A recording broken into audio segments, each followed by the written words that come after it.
마가복음을 하겠습니다. 마가복음을 잘 이해하려면 마가복음이 누가 썼고 누구를 위해 썼고 어떤 상황 가운데 쓰여졌냐를 잘 보셔야 돼요. 마태복음은 누구를 위한 복음서라 그랬죠? 유대인이에요. 강조하는 게 뭐라고? 유대인이 기다리고 있던 그 그리스도가 메시아가 어떤 그리스도예요? 왕이죠. 그래서 이렇게 키워드가 됐다면 이 마가복음은 바로 누구를 위한 복음서냐? 로마 사람들입니다. 주로 로마 교회에게 쓴 편지죠. 그래서 여기서 뭐라고 썼냐면 이방인을 위한 복음서라고 썼습니다. 그래서 이방인을 알아두시고 여기서 강조하는 단어는 오히려 종이에요. 분명히 여기는 왕인데 종이에요.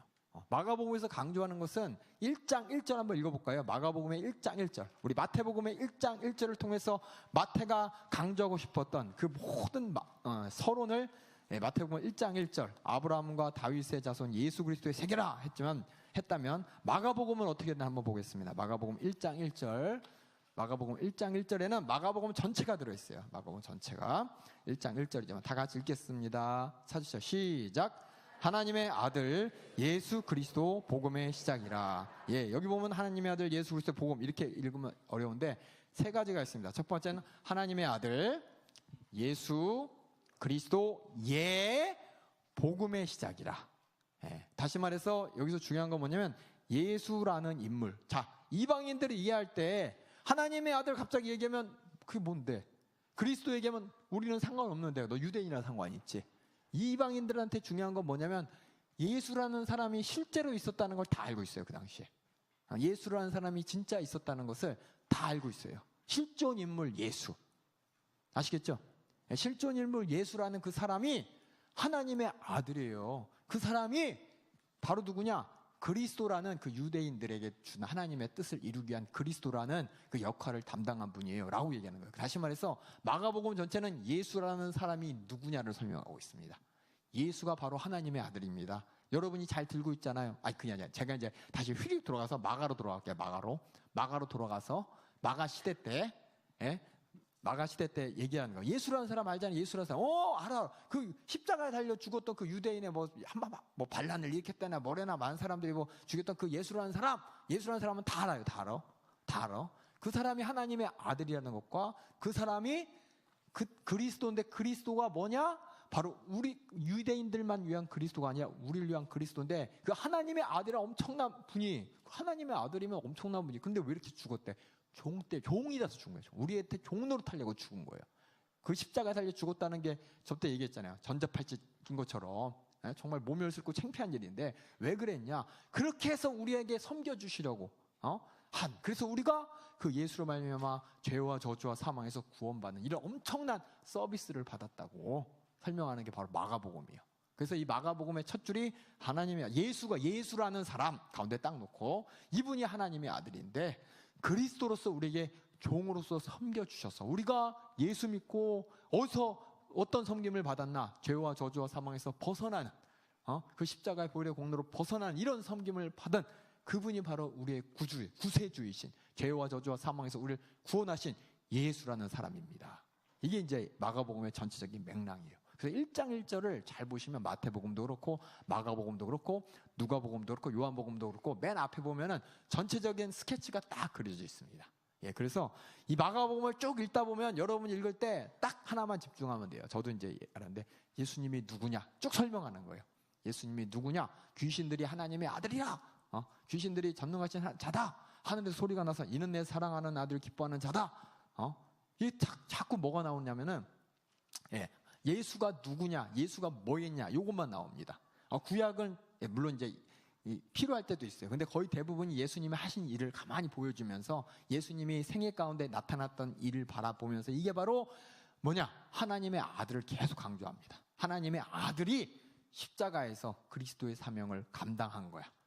이걸 얘기하는 게 이 마가복음이에요. 그래서 이 앞에 중요한 게 마가복음을 읽을 때 나는 뭐가 되냐? 이방인의 입장에서 마가복음을 보는 거예요. 하나님의 아들, 하나님의 아들이 있어. 내가 알고 있는 하나님은 제우스 신이고 여러 가지 다 신인데, 그렇죠?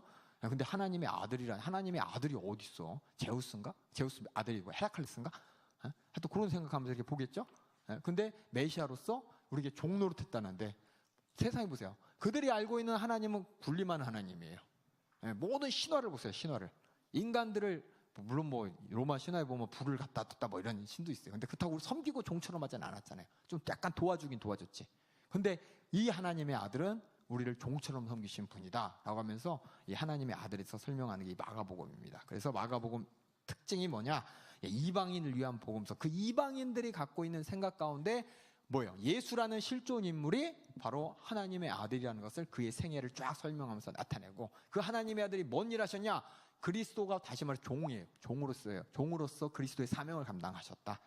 그래서 십자가에 죽은 거야. 십자가에 죽은 게 죄인이라서 힘없어서 죽은 게 아니라 그 십자가를 통해서 우리를 섬겨주시려고 이렇게 죽은 거야 라고 계속해서 얘기하는 게 이 마가복음입니다. 그래서 마가복음의 특징 한번 보겠습니다. 마가복음의 특징 보면은 즉시 바로 어떻게 하시다 바로 하면서 예수님의 말씀, 가르침이 제일 적어요. 마가복음이 16장, 마태복음은 28장, 누가복음은 24장, 요한복음은 22장. 마가복음이 제일 작아요. 그렇죠? 그래서 읽다 보면 금방 지나가요. 뭐 어려운 것도 없어요. 복잡한 말도 없고 예수님이 뭐 하셨더라, 그랬더니 무슨 일이 일어났더라, 쭉쭉 지나갑니다. 그러면서 계속해서 뭐가 중심이냐? 마가복음은 예수님께서 하신 일 가운데 쭉 가고 어디로 가냐? 그 십자가로 쭉 들어갑니다. 십자가로. 최대한 빨리 뭘 얘기하고 싶으냐? 마가는 그 하나님의 아들이 종으로 섬겼어. 어떻게 섬겼어? 뭔데? 십자가에서 죽으신 게 바로 우리 종으로 우리를 섬기는 하나님의 아들이었어 라는 거를 빨리 얘기하고 싶은 거예요. 그래서 초반부에는 뭐냐? 하나님 예수가 바로 하나님의 아들이다. 그리고 유대인들이 기다렸던 그리스도, 하나님께서 오시기로 한 그리스도인데 그분이 하신 일이 뭐냐? 종으로서 섬긴 일이다. 십자가에서 종으로서 섬긴 일이다 라고 하면서 마태복음이 16장인데 예수님께서 예루살렘에서 그 십자가에서 달려 죽으신 얘기, 부활하신 얘기가 6장이에요. 그러니까 3분의 1이 넘죠. 그러니까 3분의 1 그 예수님께서 예루살렘에서 십자가에 달려 죽으시고 부활하신 그것을 빨리 얘기해 줘야 되기 위해서 이방인들한테 뭐 구약 얘기 해봤자 못 알아들을 거고, 그렇죠? 다른 일단 요걸 이제 중점적으로 얘기해 주고 싶어갖고 마가가 즉시 바로, 그래서 예수님이 가만히 마가복음을 가만히 보면 예수님께서 얼마나 쉼없이 그냥 팍팍 움직이세요. 쉬었다 뭐 했다 그거 없이 그냥 어디로 갔다 그 다음 어디로 갔다 즉시 어디로 갔다 근데 어디로 가냐? 예루살렘은 쏙 들어가십니다. 이게 이제 40번 이상 즉시라는 단어를 사용하면서 막 행동을 하시는데 예루살렘에 가서 죽으시러 가시는 그 섬기는 예수님의 모습을 계속 나타냅니다. 그래서 왜 이렇게 마가복음이 짧어? 쉬운가? 아니에요. 마가복음의 포인트는 빨리 십자가로 가고 싶은 거예요. 그래서 그 앞에 얘기를 꼭 필요한 얘기만 하고 왜냐하면 마태복음이나 누가복음처럼 뭔가 더 부연 설명하는 게 십자가 예수님, 십자가에 달려 죽으신 예수님을 빨리 설명하는 게 종으로서 섬기신 그것을 빨리 설명하다 보니까 그렇게 됩니다. 근데 두 번째 특징이 뭐냐? 마가가 누구냐? 마가가 바로 베드로의 대필자라 그랬습니다. 그래서 베드로가 글씨를 잘 못 써요. 문맹인이에요. 그래서 마가가 대피라고 했는데 딴 사람도 대피하고, 마가가 회고한 예수 그리스도의 생애 그리고 예수님의 가르침을 마가가 대신 기록했습니다. 그래서 마가를 다른 말로 베드로 복음서라고도 하는 사람이 있어요. 그래서 마가가 자기가 뭐 듣고 본 얘기도 있지만 철저하게 베드로한테 의지해서 베드로 얘기를 듣고 있습니다. 그래서 저번에 읽었습니다. 사도행전 10장 34절 43절에 이 베드로가 고넬료한테 하는 설교 내용을 가만히 보고 그것의 연장이에요. 그걸 쫙 풀어놓은 거예요. 베드로가 이 보면 34장에서 43절까지 10장 34절에서 43절까지 딱 10줄로 한 거를 조금 더 자세히 풀어갖고 좀 자세히 풀면서 예수님이 바로 하나님의 아들이고 그리스도라는 것을 설명하는 것이 똑같아요. 시작을 침례로 시작합니다. 고넬료한 사도행전 10장 34절에서 43절에 그 복음, 고넬료한테 설교할 때 예수에 대한 복음을 전할 때 시작이 침례 요한이고 부활로 끝나버리는데 이 마가복음도 시작이 침례 요한이고 부활로서 끝나버리는 것을 보면서 마가는 베드로의 회고한 예수님을 적은 얘기다라는 것을 우리가 알게 됩니다. 그럼 이 도대체 마가가 누구냐? 마가가 누군지 한번 알아보겠습니다. 베드로에 대해서 우리가 너무 잘 아는데 쓴 사람은 그래도 마가잖아요. 들어서 그냥 그대로 들리는 대로 쓴 게 아니라 들은 것을 종합해서 쓴 사람이 마가입니다. 그래서 마가가 어떤 사람이냐? 마가가 이 마가복음에 자기를 이렇게 숨겨놓았다고 해요. 숨겨놨다. 정확하게 그 많은 사람들이 들려지는 구전에 의해서 들려진 얘기가 뭐냐면은 예수님께서 이제 유월절을 지내기 위해서 어느 집에 가야 되냐 할 때 제자들을 보내가지고 우물가에서 물동이 진 어떤 젊은이 만나면 그 집에서 유하겠다고 하고 따라가 그랬어요. 그 사람이 바로 마가라는 구전이 있습니다. 근데 이 마가복음에서는 거기서 이거 나다 이렇게 안 써요. 이거 나였다 이렇게 안 쓰더라고요. 자기 모습을 이렇게 보입니다. 그래서 물동이를 가지고 제자들을 마가 다락방으로 안내했던 그 마가가 바로 이 마가입니다. 마가고, 예수가 체포되던 날 보면은 어떤 젊은이가 등장하는데, 어떤 젊은이가 벌거벗고 혼입을 놓고 막 도망갔다는 얘기가 있어요. 그게 이제 한 젊은이라고 했지만 구전에 의하면 그 사람이 바로 마가라고 얘기하면서 예수님이 잡히시던 밤에 마가도 거기 있었다는 것을 얘기를 하더라고요. 그 다음에 마가 또 어떤 사람이야? 다른 성경에 보면은 바울이 1차 전도 여행할 때 처음에 이제 동행했어요. 바울을 도와주러. 근데 갔다 봤더니 이 전도하는 일이 보통 쉬운 일이 아니야. 보통 쉬운 일이 아니었던 거예요. 너무 막 죽을 것 같고 힘들고 괴롭고 배고프고 굶고 죽임당하고 협박당하고, 그러니까는 그런 가운데 바울하고 갈등이 있어서 헤어집니다. 헤어지는 사건을 우리가 사도행전 12장에 보면 나옵니다. 마가 다시 돌아가 버려요. 그래서 바울 안 따라가고 자기 삼촌인 바나바 따라갑니다.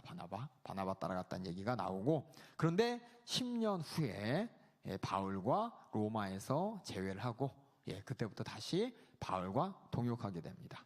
바울과 계속해서 죽을 때까지 같이 있다가 바울이 죽은 뒤에는 이제 베드로하고 있게 됩니다. 그래서 베드로 대신에 편지도 쓰고 복음서도 쓴 사람이 되었는데, 그럼 마가 인생을 가만히 보세요. 우리 예수님의 제자, 그리고 이 신약에서 예수님의 수제자 한 사람이 베드로고, 그렇죠? 신약에서 가장 많은 성경을 쓴 사람이 바울이에요, 그렇죠?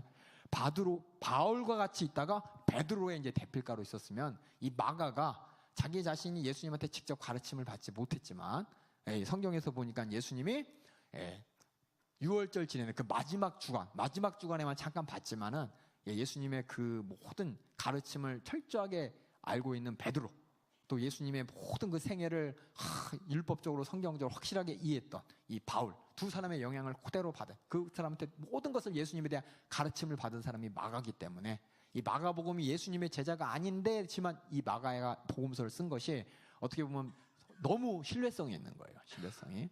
바울이 그렇게 참 뜨겁게 만났던 예수님, 또 3년 반 동안 예수님 쫓아다니며 예수님 한번 배신도 했다가 다시 사랑한다고 고백하면서 예수님께 사명받았던 베드로, 그 두 사람한테 예수님의 얘기를 아주 그냥 흠뻑 적시해, 아주 그냥, 그렇죠? 젖어들도록 들은 그 마가가 이제 예수님에 대해서 쓴 게 바로 마가복음입니다.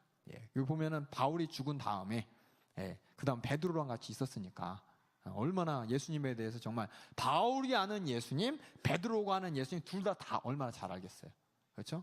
그러니까 이런 인물이었기 때문에 하나님께서 마가를 통해서 이 복음서를 쓰게 하셨습니다. 언제 쓰여졌냐? 가만히 보면 바울이 순교하고 베드로가 순교한 그 사이에 이렇게 쓰여졌습니다.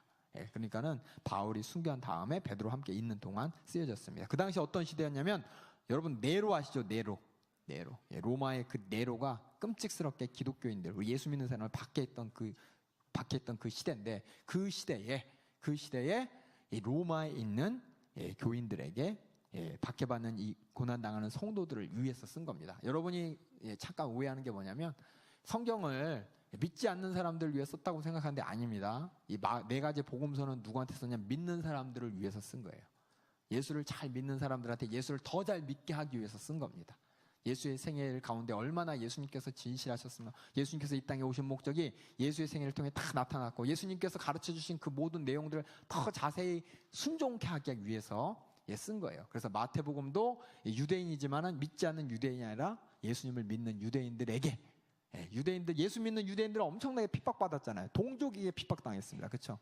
그들에게 더 확실한 네가 유대인으로서 예수님이 유대인들이 갖고 있는 그 선민의식, 그 유대교, 구약의 율법, 그리고 모든 그 하나님의 가르침, 그들이 기다렸던 메시아가 바로 유대인이란 예수님이라는 것을 철저하게 알려준 것처럼, 예수 믿는 유대인을 위해서, 마가는 특별히 예수 믿는 이방인, 로마 교회를 위해 썼다고 여러분이 알고 계시면 되겠습니다. 그래서 왜냐? 그 뒤에 보면 기록 연대가 이제 그때였고, 그러니까 예수 그리스도의 복음을 믿는 사람들이 또 그것을, 이 복음서를 통해서 더 확실하게 믿음이 굳건해져서 만방의 복음을 전할 증거가 되기 위해서 마가가 그 당시에 쓰여졌습니다. 그러니까 이 성경이 쓰여질 당시를 가만히 보게 되면은 평안할 때 안 쓰여집니다.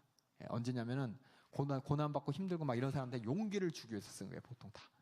초대교회에 얼마나 큰 박해를 받았습니까? 그들이 위로받는 것은 정말 내가 갖고 있는 이 믿음이 진짜구나. 이 믿음 내가 믿고 있는 우리 예수님이 진짜 하나님의 아들이고, 예수님을 핍박받는 것이 예수님이 살아생전에 얘기할 때 자기 십자가를 지고 나를 쫓으라고 했다고, 이런 핍박이 당연한 거라고 끝까지 견디라고 했지.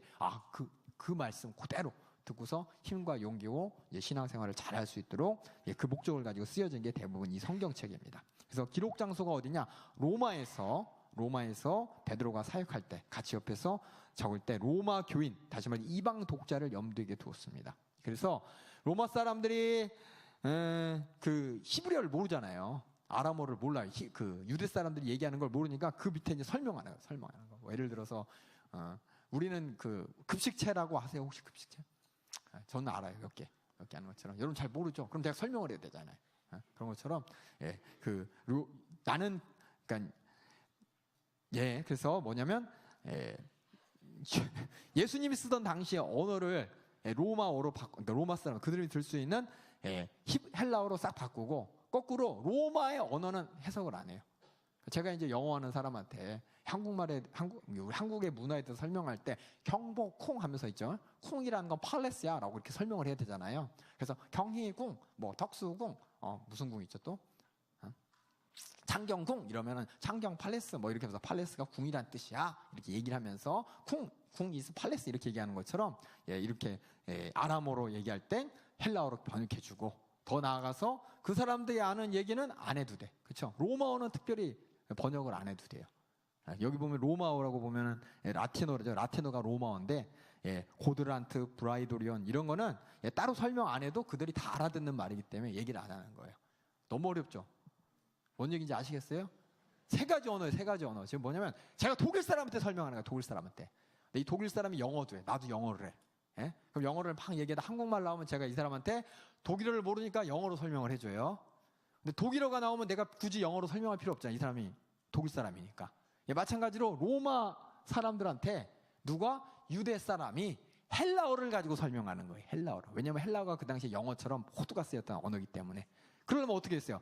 내가 한국말로 쓰이는 거는 독일어로 써야 되는 것처럼 히브리 사람이 독일어 사람들 이해할 수 있도록 영어로 아람어를 설명하고, 독일어가 나오면은 내가 설명 안 해도 되는 것처럼 라틴어가 나오면 니네들이 쓰는 언어니까 따로 설명 안 해. 이걸 보면서 이거 로마 사람들에게 쓰여졌구나, 로마 사람들이 대상이구나 라는 것을 우리가 알게 됩니다. 그래서 로마 사람들이 가장 예수님한테 예수 믿는다고 핍박 많이 받았어요.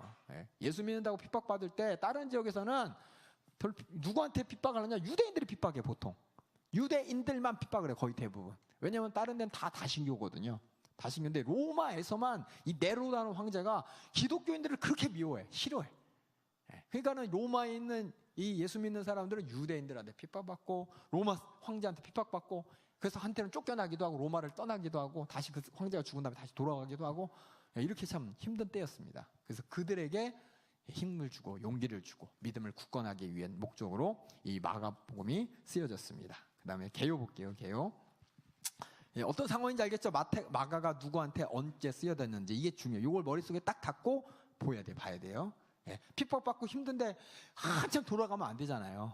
예수님이 나의 구주시고 우리의 믿음이 되신다는 것을 한참 돌아가다 지쳐버리니까는 그 믿음이 되는 십자가의 예수님을 빵 하기 위해서 최대한 단거리로 예수님의 생애를 설명하고 바로 십자가의 사건을 바로 기록하면서 용기를 주기 위해서 이렇게 짧은 겁니다. 그래서 개요를 보면 예수님께서 복음을 전하셨던 그 사역을 초점하면서 바로 하나님의 아들 예수 그리스도, 그분이 바로 갈릴리에서 예루살렘까지 막 선포하며 가셨던 종의 역할을 마지막에 하셨던 분이다 라고 합니다. 그래서 마가복음을 크게 세 부분으로 나눕니다. 마찬가지로 다른 복음서도 마찬가지예요. 예수님의 생애를 크게 세 부분으로 보면 첫 번째는 크게 짜잘한 내용도 있지만 크게 마태복음, 마가복음, 누가복음, 요한복음 볼 때 크게 이제 세 부분을 보면 첫 번째는 뭐냐면 예수님이 사역하시면서 일반 사람들, 특별히 허다한 무리들한테 많은 걸 가르쳐 주세요.